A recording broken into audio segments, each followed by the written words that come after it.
बुलढाणा व जळगाव जिल्ह्याच्या सीमारेषेवर आणि पूर्णा नदीकाठी असलेल्या मलकापूर तालुक्यातील धुपेश्वर संस्थान येथे सालाबादप्रमाणे यावर्षी सुद्धा महाशिवरात्रीनिमित्त पंचक्रोशीतील हजारो भाविकांनी दर्शनाचा लाभ घेतला। या निमित्ताने पंचक्रोशीतील भाविक पायदळ दिंडी घेऊन हरिनामाच्या गजरात मोठ्या श्रद्धेने धुपेश्वर येथे येतात। या ठिकाणी येणाऱ्या सर्व भाविकांना संस्थानच्या वतीने फराळ देण्यात येते। संस्थानचे अध्यक्ष व उपाध्यक्ष तसेच सचिव व गावकरी दर्शनासाठी येणाऱ्या भाविकांसाठी उत्तम सुविधा पुरवतात। MCN न्यूज मराठीकरिता सुनील जगताप, धोपेश्वर। हॅलो, हे मंदिर रामायणामध्ये उल्लेख झालेला आहे। पहिली तेव्हा भगवान श्रीरामचंद्र जेव्हा वनवास करत होते तेव्हा इथं त्यांचा एक रात्रभर मुक्काम झालेला आहे।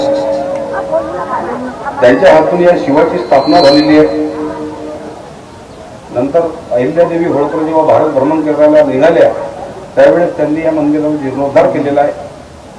मंदिराच्या मागे 12 दरी आहे। तिथं दत्त भगवानच्या पादुका आहे। 12 दरीचं महत्व असं आहे की ती कोणाला नाराज करत, ज्याला पुत्र संतान होत नाही तर मार्गशीर्ष महिन्यात प्रत्येक गुरुवारला जर मौनभावी सेवा केली ते पूर्ण होते।